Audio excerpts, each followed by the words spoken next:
Ameshakuwa mwenyeji na nashukuru kwamba amepata nafasi ya kuweza kuja. Leo tunazungumzia jambo ambalo limekuwa katika mitandao ya kijamii, katika majarida zetu, na ni vifo vya hawa wasichana wetu ambavyo vimeleta utata, vimeacha familia na huzuni, na pia hata taifa nzima ikiingiwa na hofu. Na hasa wasichana, juzi nazungumza na msichana mmoja anasema sasa kama ataalikwa mahali ni jamaa itakuwa ni kwa police station.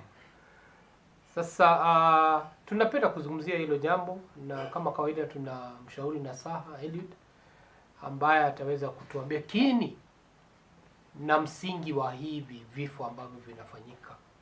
Kwa hivyo karibuni sana kwa show. Kama wewe ni mgeni, finya subscriber na pia uweze kufinya notification bell ili wakati tunapoleta show kama hizi unakuwa ni wa kwanza. Huu ni Bazu the wise man.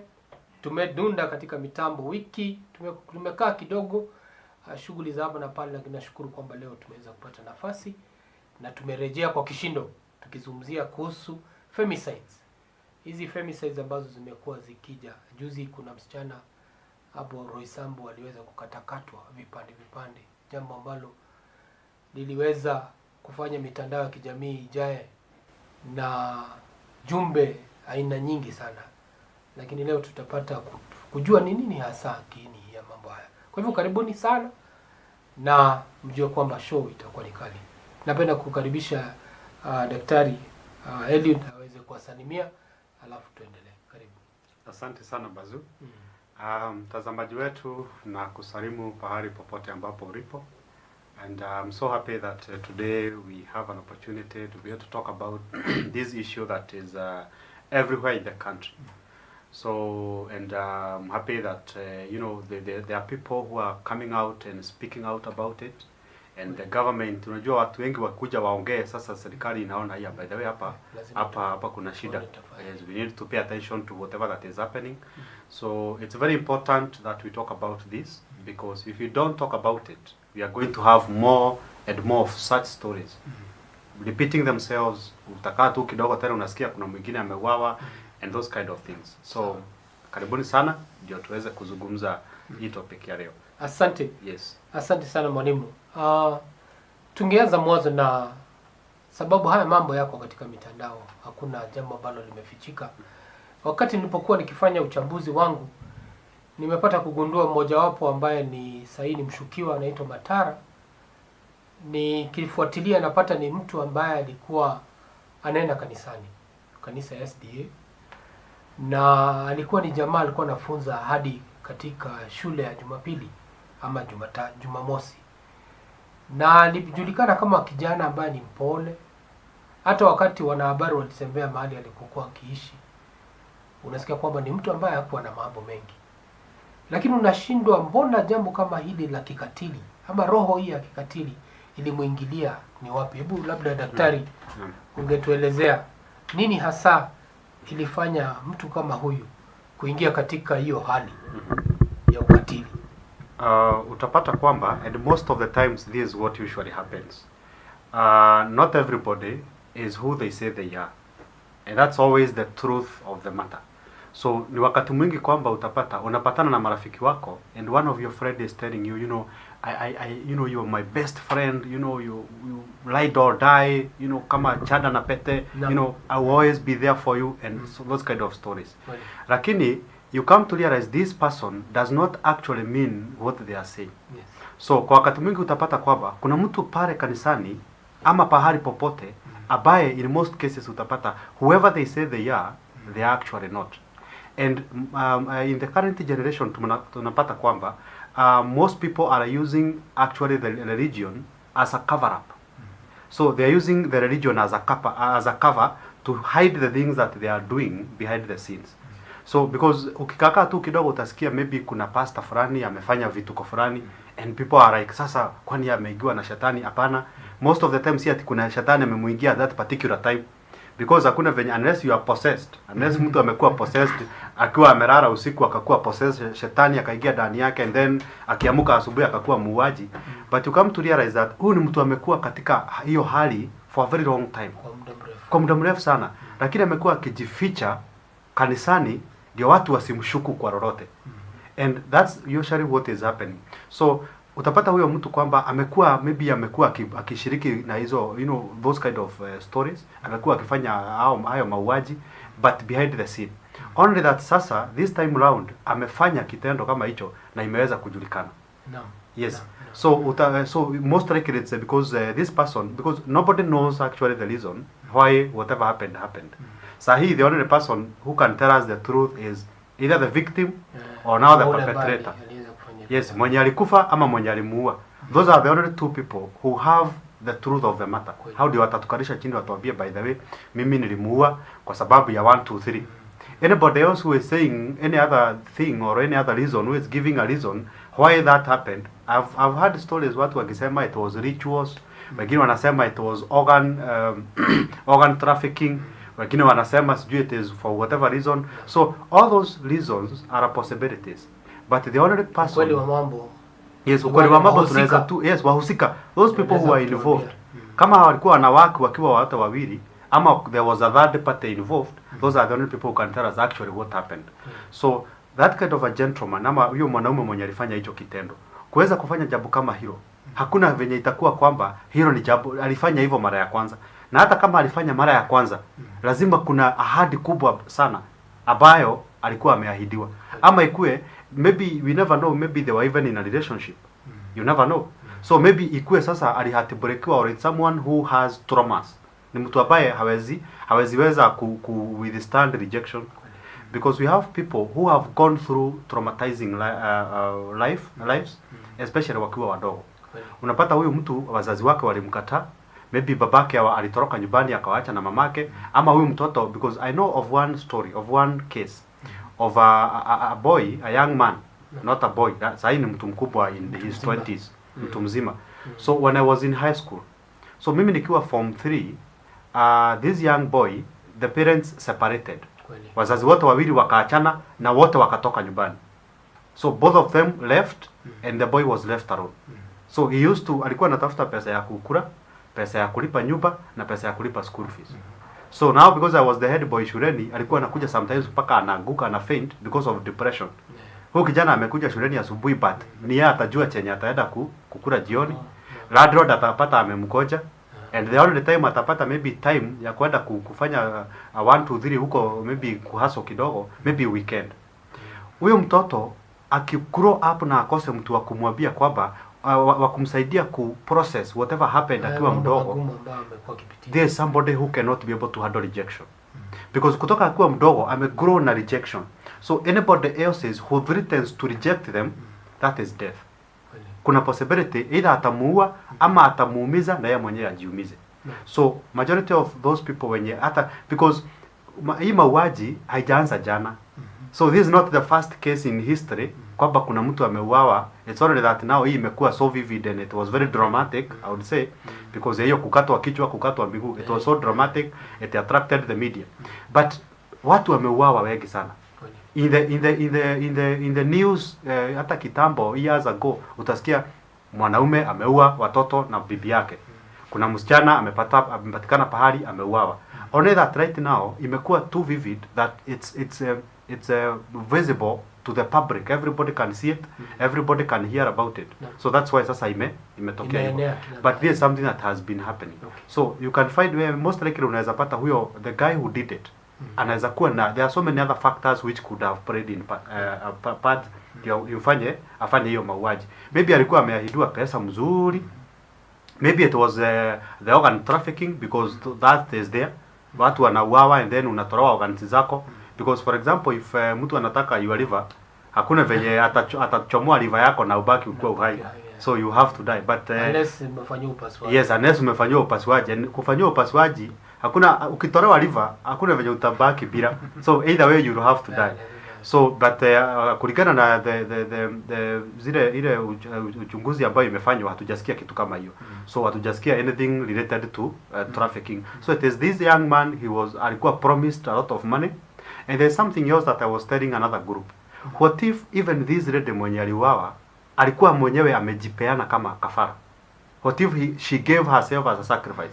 Because we have those kind of people wenye wanasema kama familia yangu itapata milioni 5, I'm willing to die so that my family can get resources, ama wapate pesa, wakuwe matajiri. You never know the agreement. Ama maybe it was that issues with the relationship and then they were able to kill one another. So we cannot literally be able to say why it happened, why this young man did it, unless himself asimame pahali aseme, now guys, the reason why I killed that lady is because of 1, 2, 3.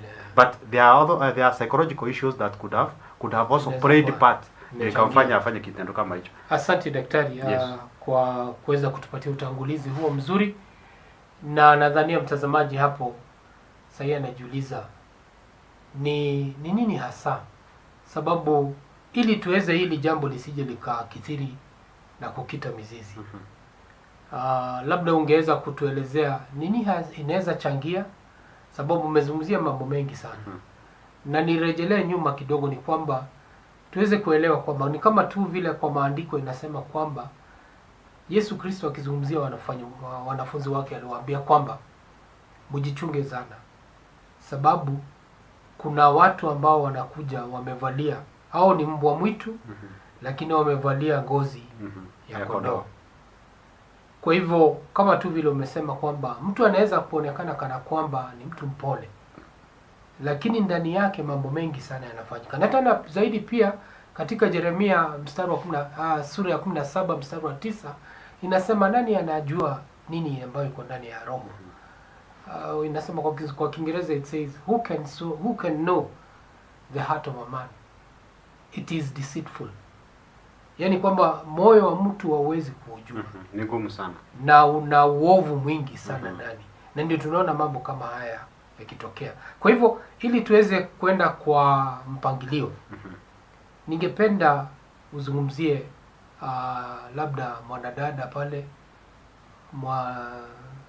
mzazi, waambie kwamba ndio haya mambo yanafanyika, lakini kuna mambo ambayo unafaa wewe ufanye kabla ili uweze kujikinga na kujilinda kutokana na hali kama hii. Kwa mfano mimi ambaye ni mzazi niko na vijana, mara mingi watu tunakosana na wao sababu wanawaambia ni lazima uniambie mahali unaenda. Ndio nikiona masaa kidogo imepita, lazima ni either nikupigie simu ama nijaribu nione kama naweza fika hapo. You know where to find. Nijue itakuwa ni rahisi. Sababu kiangalia wengine hawa hawata wasemi kula wanaenda, alafu baadaye unasikia mtu ametoka maeneo fulani, jambo fulani linafanyika mbali sana na kule ambapo anaishi. Hebu waelezee waweze kujua ni jinsi ambavyo wanaweza jipanga. Karibu. Asante sana. So in this case now, because we've had wacha tuongee na wale ambao hawajaolewa, the girls, the ladies maybe university, wenye wako university and high schools. So wale ambao hawajaolewa, because sasa ikifika ni story ya kuolewa, ni bwana ameua bibi na watoto, that's another different case. But now what we are experiencing right now rampantly ni sasa this story ya student ni wa university and then ameenda Airbnb ama ameenda pahali na kijana and then they have been killed. So number one, if for example kitambo sana, because I used there was a one time nilikuwa naongea na my mom and nilikuwa namuuliza now kitambo how did these things to do with dating used to happen. And this was the response. Wakati tulikuwa sisi tuna date, hakuna venye mimi ningetoka nyumbani niende kwa kichaka without somebody, ati nikiwa peke yangu mimi mwenyewe. So most likely walikuwa wanachukuana na rafiki yake ama marafiki wake kama wawili watatu, wanamwambia nao kuna kijana nataka kupatana na yeye na mimi siwezi taka kwenda peke yangu, so fanyeni hivi, twende tukiwa wawili ama tukiwa watatu, twende tukutane na yeye because I don't know what he is planning for me. So that now hata kama mta keep distance, so umekuja na marafiki wako wawili wamesimama hapa na nyinyi ukiwa na boyfriend yako ama girlfriend mko maybe several meters, so hawasikii chenye mnaongea, but they can be able to see or access wherever you are. So that is one thing, because right now watu wengi wanasema serikali haifanyi, serikali ifanye, serikali, and before even the government comes in to intervene and save lives of those people wenye ama iweze ku prevent young girls from being killed. Before the government does that, at a personal level, we have to make sure that we are safe. Because before serikali kufikia, before president ajue kuna shida, wewe mwenyewe mwenye uko on the ground, wewe ndio already ushaanza kususpect. Kweli. Hey, huyu jamaa kulingana na venye ananiambia kuna kitu haingiani, there's something that is not making sense here.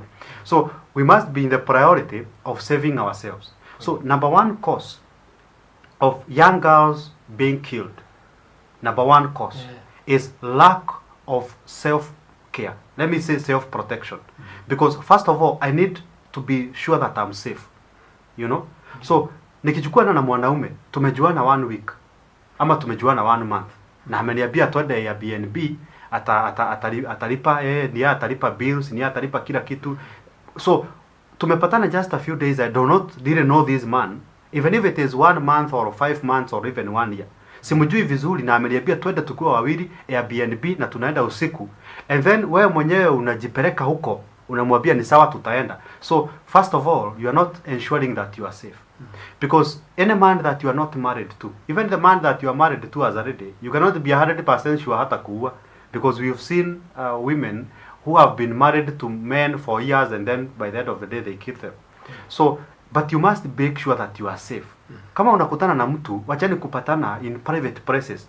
Wachani kupatana tu pahali ati you are the only nyinyi wawili ndio tu mko hapo. There's nobody else who can see you. There's nobody mumejifungia pahali. That is number one. So you must make sure that you are safe wherever that you are, with whoever that you are with. If you have doubts about someone, mbona usiende na best yako? Ni sawa kama umeitwa date, umeambiwa nao so and so Karo kuja Friday nikupeleka date juu nakupenda. So abia best yako tunaenda date hotel fulani. Ni sawa wewe utakuja kwa ile meza tutakuwa, but I don't trust this guy. I don't trust him because I don't know him first of all. So wewe utafanya hivi. Wewe utakuwa tu you just be roaming around. Wewe utakuwa tu unazunguka hapo to make sure that I'm safe. Ukiona huyo jamaa kuna venye maybe ameanza kunivuruta tuende kwa kakona tukiwa wawili, upiga duru. Ama uitane ama ufanye something, you raise the alarm. So you make sure that there is somebody who is being accountable for you. Kuna mtu venye tu umesema vizuri that you have fights with your boys, let me say your boys. Unataka ujue umeenda wapi? Umeenda kutembea wapi? So that now if nikipiga simu nisikie iko mteja, first of all nitajua where is the first place nitatuma polisi. Sasa tutajua tutaanza kukutafuta kutoka wapi. The same case that should apply. So first of all make sure that you are safe. Number 2, the reason why it is young girls, it's because they are not patient. They are not patient with themselves. At least mtu afike pahali yenye anaweza kujitafutia pesa yake, afike pahali yenye anaweza kujitafutia yeye mwenyewe kuliko kutegemea wanaume. They want soft life, and I think at one point tulikuwa tuliongea that topic. And girls, especially when you are college and universities, they want a soft life, but they don't want to do anything. Very lazy ones. Wasichana wazebe kabisa. They want to sleep the whole day from morning hadi jioni. Lakini jioni anataka akule pizza. Anataka alale the whole day akiwatch movie, soap operas na Netflix kwa nyumba. Nollywood za Nigeria. Anataka akae kwa nyumba the whole day from morning hadi jioni. But jioni anataka atoke kwa nyumba, adrive gari yake, aende kwa hoteli fulani, aende akule 5,000, alafu arudi kwa nyumba, aende apate na mabeste wake. Hataki kufanya anything, but anataka weekend aende akasereleke ama aende pate from Friday hadi Sunday. But they don't want to do anything. Very lazy girls. So what is going to prevent them from being killed? Because as a man, wewe as a lady, you are very lazy. Na umekuja kwangu nimeenda nimekuspoil. Weekend mzima kutoka Friday nimekuspoil, umespend 50,000 yangu. Alafu sasa maybe Saturday jioni nimekwambia sasa nikabidhi, you know, as a man sasa lazima ulipie. Sasa lazima, you know, I need, you know, lazima sasa ulipie.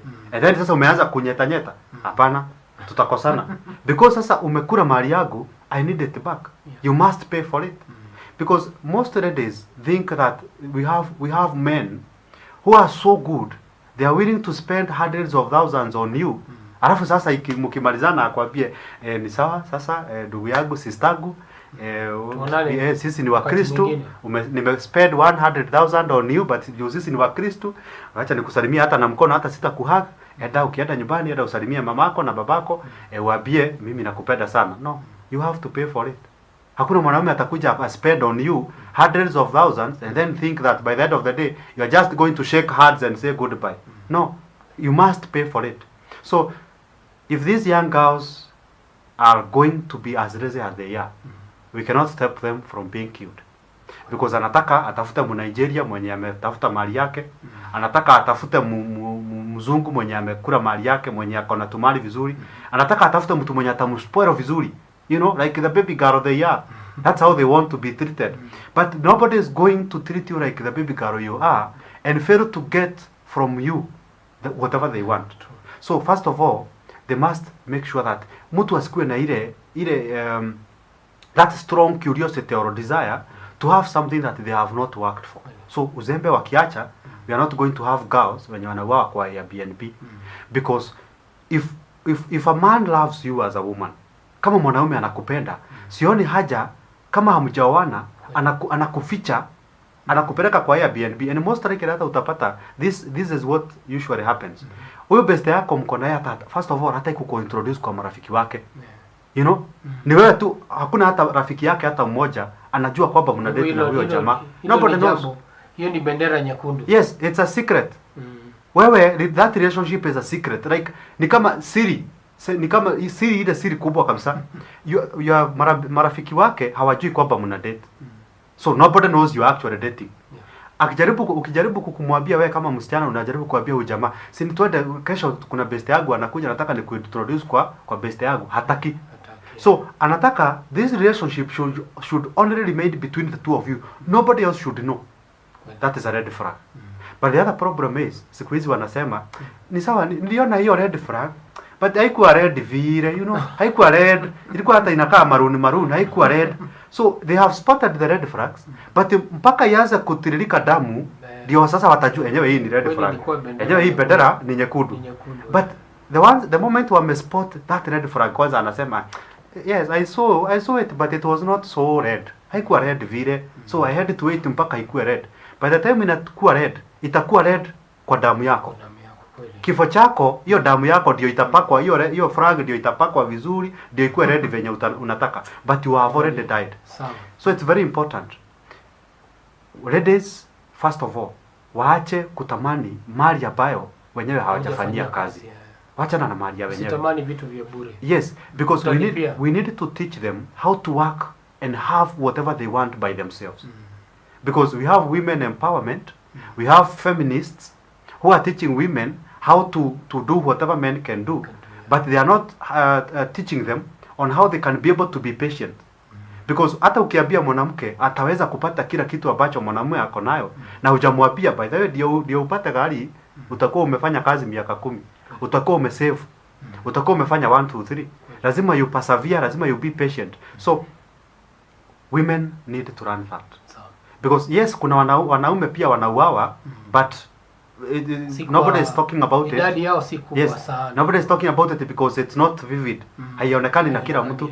So it's iko huko chini ya maji. So women are dying because they don't want to work hard. Asante. Majority of them. Umezungumzia mambo mawili. Mtazamaji, mshauri na saha wetu Eliud amezungumzia mambo mawili ambayo ndio kuna uwezekano inachangia. Moja ni kwamba msichana haangalii usalama wake. Na amesema kwamba ni vyema wakati unapoenda mahali ambapo wewe mwenyewe unahisi kana kwamba usalama wako unaweza kuwa hatarini, basi ni vyema uwe na rafiki, ama pia uache ujumbe kwamba mimi naenda mahali na ndakuwa hapo kama lisali moja. Kwa hivyo ukiona lisali moja limepita, basi una ruhusa ya kunipigia simu, ama hata kufika hapo uweze kujua ni nini hasa imefanya huo muda upite na hujarejea. Ya pili ni kwamba tusiwe watu, ama wakina dada wetu wasiwe ni watu ambao wanapenda vitu vya bwerere, ama vitu vya hautaki kufanya kazi. Unataka uishi maisha ambayo ni ya mitandao ya kijamii, lakini wewe hutaki uchangie. Ndio kuna wale watu ambao wana huo ukarimu, lakini kuna idadi kubwa ni wale ambao si wakarimu. Kwa hivyo kuna uwezekano uangukie huyo ambaye si mkarimu, na basi ikifika ni mahali pa kulipia, basi ulipie hata na maisha yako. Nataka kuuliza mwalimu Nasaha kama vita jinsi ya jinsia inaweza pia kuwa ni inachangia katika hivi vifo. Nazungumzia kuhusu gender based violence. Violence. Na pia zile sheria, desturi za kijamii pia kama zinachangia kwa hili jambo.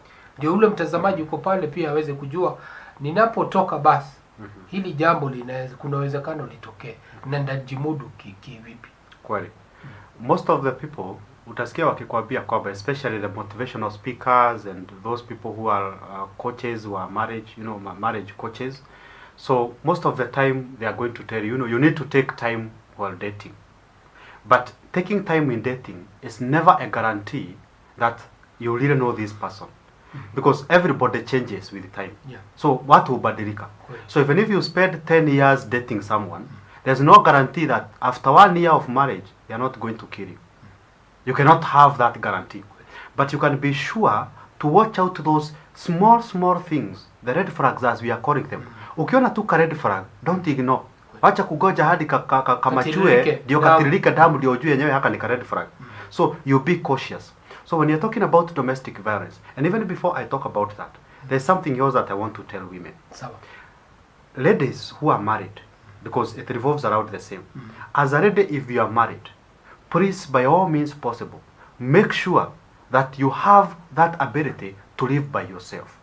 Because ukiolewa na mwanaume mwenye ambaye anataka ukae kwa nyumba, you become 100% dependent on him. That's somebody who is actually communicating something. That's already a red flag. Because me as a husband, I should be able to train or coach or empower my wife. Kwamba anaweza jisimamia ama anaweza jitegemea, because I don't know what is going to happen to me tomorrow.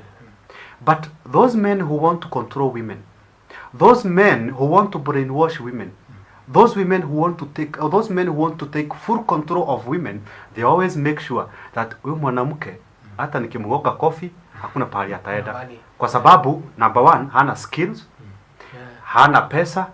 So hata na maybe hata nyumbani najua kwao ni maskini, so hata akienda hakuna, so she will stay here. So as a woman, make sure that when you get into marriage, you are able to offer more than sex. Because over 50% of women wenye wanasemaga wao ni what do they call themselves, wenye a lady mwenye ameolewa but ameolewa but anakaa nyumbani, they are housewives. So those majority of women who say they are housewives, a housewife means that the only unique thing that you actually giving your husband is sex. Because as a housewife, yes, as a housewife, before whatever na huyu jamaa alikuwa anajifulia nguo, so nguo anaweza jifulia. The only unique thing unapatia huyu mwanaume ni kulea watoto na sex now. And if as a woman the only thing you are bringing on the table in marriage is sex, your life is in danger. You are supposed to have something that you can fall back on. Kuwa na ka strategic plan kenye unajua akianani kikiumana leo sitarudi kwa streets. Kikiumana leo sitarudi kwa mamangu. And that now is going to make sure that you are safe as a woman ukiwa umeolewa. Domestic violence. Domestic violence also inachangia hii mambo. Because first of all, kama tuseme ni mtoto, ama witness hii story ya domestic violence, mamagu anapigwa nini, those kind of stories. So that can also alter mafikira ya huyo mtoto. So kama mtoto amewitness vitu kama hizo, because they become traumatized. Na huyo mtoto ambaye amezoea kukaa kwa an environment yenye iko na trauma, there's something that we usually call trauma board. Trauma board, yes, hiyo mazoea sasa. Meaning that hata ukiwa mtu mkubwa, and that's why most people huwa wanauliza, why mbona ma good girls wanatakaga ma bad boys? You hear watu wakiuliza mbona ma good girls wanatakaga wale wasichana warembo, wale wazuri wenye wakuru wenye wanatakaga ma bad boys. Because most likely this lady, ile tu language anajua ni violence. Akipatana na mwanaume mwenye hayuko violent, hiyo lugha haelewi. Hiyo maisha. Yes. Haijakamilika. Yes, anaichukua ni kama nao. Kama imesalia jambo fulani. I'm in the wrong place. Because the only environment this lady is familiar with is environment of violence. So akipatana na mwanaume mwenye hayuko violent, mwanaume mwenye anampatia freedom, mwanaume mwenye anamtreat vizuri, sasa anaichukulia hiyo ni kama ni red flag. Because that lady is not familiar with an environment which is not violent. So akipatana na mwanaume mwenye anamtreat vibaya, mwenye hampei attention, mwenye anamtishia maisha, hapo sasa ndipo anaona yeah, this is a familiar environment. Na labda nikuhakikishe, juzi kulikuwa na takwimu za kuhusu gender based violence, vita vya kijinsia, na uchunguzi ulipata kwamba nusu ya wanawake wengi wao wangependa kupigwa ni wanaume wao, kuonyesha kwamba ule mwanaume ako naye ni mwanaume. Kwa hivyo unaona, mila na desturi zetu zinachangia kwa mambo haya ya vita vya kijinsia. Kwa hivyo ni vile wewe unazungumzia, na labda yule ambaye anatutazama, ni kwamba tuweze kuelewa hiyo sio ambayo inaonyesha kwamba mtu ni mwanaume. Hapo kuna ukatili na haki zako zinakiukwa katika hiyo hali. Hata kama tunasema kwamba ni mila na desturi, la hasha, haki zako kama binadamu zinakiukwa sababu ya kuingia katika vita vya kijinsia. That's very true. That's very true. Because even culture also contribute to this. Because there are several cultural practices utapata kwamba they are really supporting the domestic violence. Because kitabu ulikuwa unasikia, maybe if your grandmother is alive, unaweza enda umuulize, you know, for the viewers wenye wanatuwatch, umuulize, wewe wakati mlikuwa mnaoana na guka yangu, my grandfather, did you believe that lazima akugoge mara 2 ama 3 kwa mwezi ndio ujue anakupenda? Because there are such women, ukiwasikiza, because kuna mmoja kijijini alikuwa ananiambia, mimi kama bwanangu hanipigi at least once in a week, nilikuwa najua kuna shida. Na lazima ningemchokoza ndio anipige, ndio at least nijue huyu bwanangu ananipenda. Yes, so if you meet that kind of a man and then you demand akupige juu unasikia nyanyako alikuwa anakuambia ndio ujue bwanako anakupenda, lazima akupige. Kama akupigi hakupendi, and then umepata mwanaume tu ametulia, unamwambia mimi nyanyangu aliniambia ndio nijue unanipenda, lazima unipiga. Na ni sawa, good. Unalimwa magumi. This man hajui when to stop. So ataendelea kukupiga, it becomes a habit. Now by the end of the day umeuawa. So those kind of things we also need to be cautious about. Ndio sasa usijiigize kwa mambo ambayo yataweza kuleta maafa ambayo wewe mwenyewe utaangamia by the end of the story. So it is very important. So women need to protect themselves before we protect them as men. They need to protect themselves. Make sure that you are safe. Don't hang on to somebody, and this is what I usually tell women. Don't hang on to a man who is beating you up simply because he is good in bed. Because you look at most women, the reason why they are actually hanging on to a man, unajua venye anakuwa mzuri in bed, unajua venye ana take care of my children and all, a very small issues which as a woman you should have trained yourself to live without. Because kama unakwamilia tu kwa mwanaume because he is good in bed, you have a problem. You have a problem as a woman.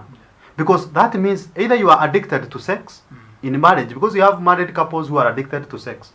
Either you are an addict, or there's something wrong actually with you, and you believe that without this man, ameweza kukubrainwash vizuri, amekwambia without me you are a nobody. And if as a woman you believe without a man you are a nobody, you are a danger to yourself. Because you should be able to stand by yourself. And usikae kwa marriage yenye unapigwa kila siku, unatishiwa maisha. Ukiambiwa, you know, even if hata ukienda you become nobody, hawa watoto utaweza kuwalea aje? You should have that faith in yourself. Believe in yourself. Toka kwa hiyo marriage. Badala ya ugoje hapo uwawe na watoto wako, toka kwa hiyo marriage, go start from zero. Start from the scratches. Ikibidi uende uchukue watoto upelekee mamako ushago, aende akae na wao miezi 4. Ukienda kwa mjengo, after hapo sasa utaweza kukodisha kanyumba ya 1 bedroom. Uanze 1 bedroom, uanze kuuza sukuma kibada. After 1 year utaweza kuweza kulipa babysitter. After 2 years utaweza kulipa 1 bedroom. After 3 years utaweza kulipa 3 bedroom. So even if you have to start from zero to be safe, go and start from zero. Asante sana mwalimu Nasaha. Eliud, umeweza kuzungumza kwa kina. Na nina wingi wa matumaini kwamba mtazamaji ambaye amekuwa akitutizama ameweza kuelewa kwa uzuri na kwa njia ambao ni rahisi kuelewa kwamba kuna mambo kadhaa ambayo yanachangia kwa vifo hivi vya wasichana wetu. Kwa hivyo wewe ambao umeingia kuchelewa, nataka tu kukuelezea kwamba unaweza pia kurejelea kwa kipindi hichi Chumba cha Mawaidha show katika mitandao yetu ya kijamii, katika Ezra Christian TV Facebook page na pia YouTube, na utaweza kufahamishwa na kuweza kufundishwa pia mengi kuhusu vifo hivi vya wakina dada wetu. Na sasa nataka tubadilishe. Tumezungumza sana kuhusu wakina dada na tukaona kuna mambo mane. Ya kwanza ni kwamba lazima tuangalie usalama wetu huko namna gani. Ya pili ni kwamba tusipende vitu vya bwerere ama vitu vya rahisi.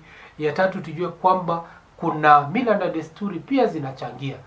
Tuweze kuelewa kwamba wewe una haki zako kama binadamu na kuna mpaka mahali hizo haki hazitakikani zipite. Na zikipita basi una sababu ya kutosha kuweza kwenda mahali ambapo unaweza pata usaidizi. Na jambo la 4 ni hilo ambalo wamesema kwamba kuna wale ambao wana huo udhaifu wenyewe na wanajipendekeza tu.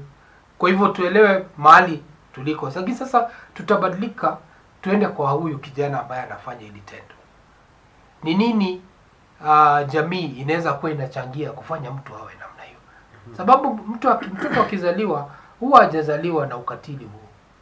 Umezungumzia kidogo wakati ulikuwa unaelezea, unasema kuna mtu ambaye anaweza zaliwa katika maeneo ambao kila saa aidha baba ama mzazi ama mlezi wake ilikuwa ni vita tu. Sasa yeye hajui maisha mengine, anadhania hivyo ndio maisha watu wanaishi. Hebu elezea watu na waambie jinsi mambo ile ambayo inaweza changia mtu afike katika kiwango hicho cha kuweza kufanya ukatili kama huo. Karibu. Thank you. And there are also several factors that play part ndio mwanaume afike kwamba ameweza kumuua mwanamke.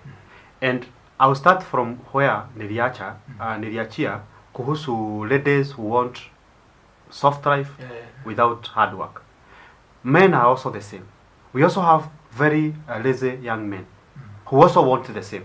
So anataka akuwe na soft life lakini hataki kufanya kazi. So akikuwa approached na somebody amwambie, by the way, kuna mtu ako na shida ya maini na ni billionaire. Amesema kama utamtafutia maini atakupatia 1 million. Maini 1 million. So this person as a young man, so akisikia tu maini 1 million, anakibiria the next person, anaua, anachukua maini, anapeleka. The same case is applying to some of these men when wamezoea to live the kind of a soft life that they want, but they are getting those resources from elder women. So ndio wanaitwa Ben 10. So kama umezoea tena, you want to live a very good life, lakini unatafuta maisha ya kifahari. Yes, maisha ya kifahari, but unatafuta those ladies wenye wako maisha ya juu.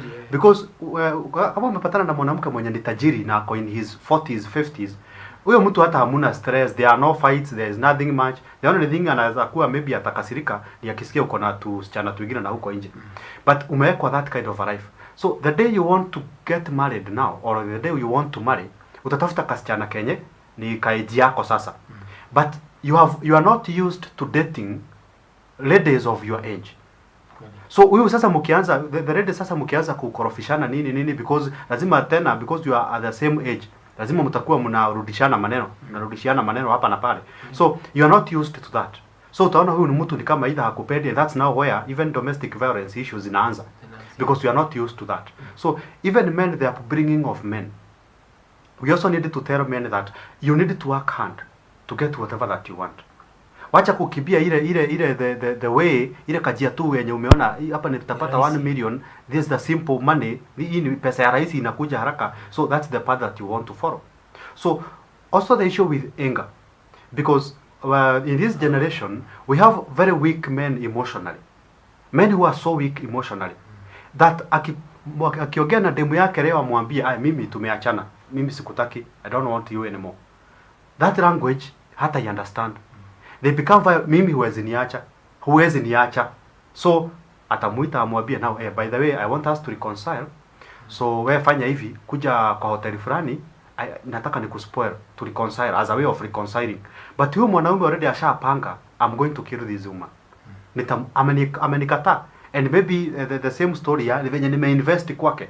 You know, I've pampered her with money, nimemuspoil, nimemununulia nini, nimemfanyia 1 2 3. So anataka kuniacha, siwezi achilia milioni yangu ikienda nikiona na macho. So it is either we are together or you never be with another man. There are also men like that. And there's nothing as a portrayal of weakness when a man anasema kwamba it's either I marry you or it's either you are mine or you are nobody's. Hakuna unyoge baya kama hiyo. Because as a man, if you cannot be able to accept rejection, you are in danger. Because everywhere that we go, not even in relationships, utaenda ufanye kazi mzuri pahali ama ukue you have very smart skills. So you're very skilled in something. And then umeenda kwa mwajiri fulani anakuambia no, that's rubbish. You are even a nobody. Rejection is everywhere in life. So if you cannot be able to handle as a man rejection ya mwanamke, then you have a problem. You are so weak. Because there's so many other series of rejections that you are going to meet along your way. So kama huwezi handle rejection ya kuachwa na dem, then you have a problem. So men first of all should be able to handle rejection. That's why tunasema ukiachwa unaachika. Wacha kuachwa and then unasema it's either you are mine or you are nobody's. Either unipende ama nikuue. Hauwezi kaa na mtu mwingine. So let them go. We usually tell them sio 12 kama disciples wa Yesu. Ukiachwa na huyu and you have, let's say for example right now we have around 7 billion people in this world. Assume we have around 5 or 4. Let's say we have 3 billion women. So because of one woman you want to go to jail for the rest of your life. Juu umekataliwa na mwanamke mmoja na kuna wengine 1 billion or 2 billion. When unaweza enda approach na maybe wakuitikia because of this one. So that means there's a problem in you. You see? So unafaa ukiachwa na mtu unamwambia ni sawa, umeona haitaweza, ni sawa. Hata mimi wacha nitembeze kiatu. Let me walk. Let me go. I'll find someone else who is going to love me. So rejection is one thing that men should be able to accept. Ukiachwa unaachika. The other thing as a man, emotional. So that have that emotional strength. Shock absorber. Yes, those shock absorbers ndio ukiachwa unaweza achika vizuri. Again, soft life tuachane nayo. Ukiambiwa na mtu enda umize mtu fulani because nitakupea pesa fulani, so again that money that's blood money. You see, utapata pesa ndio lakini that is blood money. Money that is never going to help you in any way. So also as men grow up, because we always tell parents, wakati uko na mtoto wa kijana, in mind wacha kuona ati unalea kijana, unalea mtoto, you are bringing up a boy. You need to understand that you are bringing up a man. So make sure as you bring up this boy, you are also nurturing the man that he is going to become. So as a parent pia kaa na mtoto chini umwambie kijana wangu 1 2 3. Kijana wangu hii njia usipite. Usifanye hivi, usifanye hivi. Ukijipata uko kwa gori inakaa hivi, jua venye utajitoa but usiumize mtu, you know, those kind of things. So we also need to mentor men to become, you know, wanaume wenye they are strong men emotionally, even physically. But even physical strength, you should not use it as a man. Ndio akupiga mwanamke. Hiyo ni unyonge. You know, that's weakness.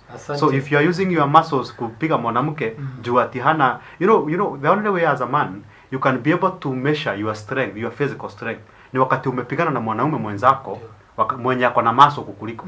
Lakini kama unaenda juu uko na maso ama uko na nguvu unaenda kugoga mwanamke mwenye unajua hata hana nguvu utamshika hivi. So that means you are so weak. You cannot be able to fight with someone else of your caliber. So usijipime nguvu na mwanamke. Tafuta mawe kama ama punching bag, you know, so that we can be able to avoid some of these issues to do with domestic violence. Asante mshauri na saha.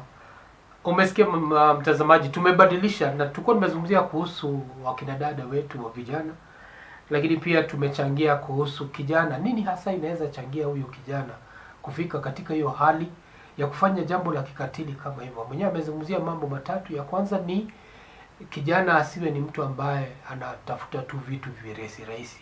Alafu tena pia kijana awe ni kijana ambaye hisia zake si dhaifu. Akiweza kuambia kwamba mimi nimekuacha, basi anasema haya basi, asante, nashukuru muda ule ambao tulikuwa nawe, na sababu umeona hivyo limefanyika, basi mimi nasema nashukuru, basi wewe enda zako na mimi nitajitafutia njia nyingine.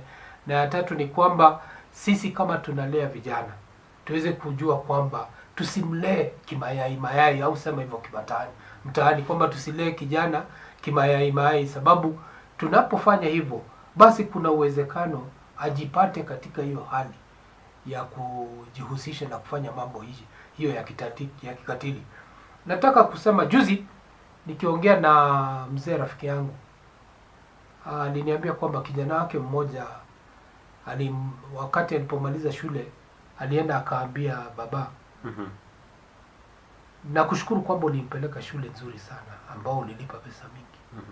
lakini kule tulistaki, nimebana jina ya hiyo shule sababu sitaki nijipate kotini, lakini alisema kwamba hiyo shule ulimpeleka ni nzuri, lakini kule unalewa kimayai sana, haupati shida zile mwanaume zinafanya ukuwe mwanaume ambaye ana nguvu. Na nakushukuru sana kwa kusema hilo jambo. Na huyo kijana akaambia babake, kama si vile ulimpeleka shule ambayo ilikuwa ni nguvu, sasa hii ningekuwa na changamoto kubwa sana, sababu wakati huu ameingia katika chuo kikuu.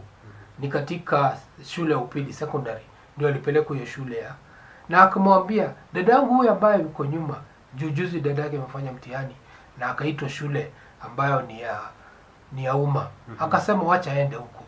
Ndio akuwe na hao wasichana wengine, akuwe akijua kwamba kuna mambo mengine yeye anaona kama ni ya rahisi, lakini kwa wengine ni changamoto, na inamsaidia kukua na aweze kuwa mtu ambaye anatambua values za watu wengine.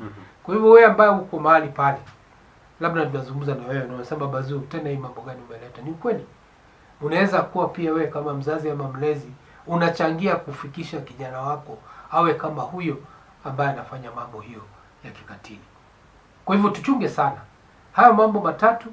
Tuchunge. Ukiona kijana usipomnunulia, labda alikwambia nikujie na labda kitu fulani, baiskeli, alafu usipomletea basi atalia usiku kucha, basi ujue hapa kuna shida. Anafaa kuwa na ile nguvu ya kuweza kuelewa kwamba ndio sijanunulia baiskeli, lakini labda kesho ama kesho kutwa ama mwezi ujao, baiskeli kama vile ambavyo babangu ameniahidi ama mzazi wangu ameniahidi, bado naipata. Lakini akiwa ni mtu analia na hatawezi mnyamazisha, basi ujue hapa kuna bendera nyekundu na kuna uwezekano aweze kuingia katika hali ambayo ni tatanishi na ambayo itachangia kwa mambo haya ambayo tunayaona hapa. Sasa nataka kurejelea kwa daktari, na katika mazungumzo yetu nimeweza kukusanya mambo matatu. Nimeona kwamba mila na desturi zinachangia, na pia yale maisha, malezi yetu kama wazazi, na pia ya mwisho ni ya serikali. Wale washika dau wote wanafaa kuhusishwa, ili huyu mtu ambaye ama huyu mtoto au vijana wetu, iwe ni msichana ama kijana, ataweza kukua katika mandhari ambao yeye mwenyewe hayaogopi, na sisi wenyewe tunaheshimu maisha ya watu. Hebu changia kwa haya mambo matatu, na ndio yule ambaye anatuangalia hapa, na pia tuweze kujua kwamba kanisa pia ina mchango wake. Mafundisho kwamba mojawapo wa commandments za Mwenyezi Mungu ni kwamba tusiue. Mwenyezi Mungu amesema kwamba wewe, Mungu ndiye ambaye aliumba mtu, na wewe hauna mamlaka ama nguvu yoyote ya kutoa uhai. Kwa hivyo kanisa pia inachangia pakubwa kuweza kufundisha hilo jambo, na tuweze kujua kwamba wale watu ambao wanaingia katika kuta za kanisa wanatoka wakielewa vyema kwamba mauaji ni mabaya. Karibu. Asante sana. One thing that for me starts surprising is that in most cases you find that other people are concerned more about our lives than we are. Young people, the government, and I've seen this happening, the government is coming up with programs, tournaments, soccer tournaments in the villages, trying to keep young men in the villages busy so that they can stop using drugs. And to my approach, that means we are bringing up a very foolish generation. Because if the government has to come up with a program so that you can stop using drugs, so that you may not die, that means now the government cares more about your life than you do yourself. And it's the same case that we are talking about here. If you are in a culture that you realize that there are things in the culture that actually endangers your life, why are you staying in that culture? You are not a tree. You can move. Yes, reject that culture, because this I see is a red flag. This is going to take me to grave. So walk away. The same case applies even to relationships. If you're in a relationship and actually you spot something, stop waiting until the day that person is going to hold a knife. Do you actually ujue ako serious? You know, most of the times And even utasikia ladies wakisema alikuwa tu anasema ataniua, mimi nilikuwa nafikiria ni jokes. Alikuwa akitutishia tu akisema yes, amesema mara 10 atakuua. Lakini wewe ulikuwa unafikiria ni jokes zake tu. So ile siku atakuua ndio actually utajua alikuwa serious. So usikae pahali unatishua, unajua mtu anakuambia ni mimi, unajua anaweza kukugoga. Anasemaga hivyo kama ni jokes. Mimi naweza kuwaua. Unacheza na mimi naweza waua nyinyi wote na mimi mwenyewe nijiue. That's going to happen one day. So those are some of the things that we should watch out. So you are not a tree. Wherever you are and you feel you are not comfortable, change that environment. There's someone who was saying that if you cannot change where you are, change where you are. So kama huwezi badilisha physically pahali uko, toka hapo enda pahali pengine. Don't stay in a culture that is killing you. Don't stay in a relationship that is killing you. Your life matters more than anything else. I'm a risk taker. And I always tell men this, that if there's something that I always focus on doing, is empowering my wife to live without me. I make sure that my wife can be able to live without me. That way, I'm running a risk of one day she is going to realize, kumbe hata naweza kaa na amani bila huyu mwanaume, and she is going to walk away. I'll be so happy knowing that she has walked away and she is going to be happy. She has walked away and she can take care of herself. But this aspect of a man, the woman now, you make the lady dependent on you, even for ati lazima ndio ajue yeye ni mrembo. Kama hujamwambia yeye ni mrembo kama mwanaume, that lady is not going to believe she is beautiful. Kama hujamwambia amepika vizuri, atakaa kama amenuna, hujamwambia amepika vizuri. So that means that ladies are becoming so emotionally dependent on men, such that now these men can manipulate them the way they want. Because if I spot my wife, ndio nimweze kumanipulate kwanza, namwambia by the way you look so beautiful, you are one in a million. So there's one lady, nilikuwa high school nikimalizia. The lady akaniambia, now you know that guy ananipenda sana because ananiambiaga I'm one in a million. So do you know what it means to be one in a million for somebody? And I was like, you are one in a million. Do you know how many billions of people you have in the world? Sahi tuko na about 7 or 8 billion. And you are one in a million. Meaning in 8 billion you are around 7,000 of you. Wenye munaambiwa you are one in a million. Kama angekuwa nakwambia you are one in 8 billion people that we have in the world, it would make sense. But if you are one in a million, ujue then there are around 8 million of you who are one in a million. Asante daktari. Leo show imepanda moto sana na mwelekezi wangu ananiambia kwamba muda unatupa kisogo.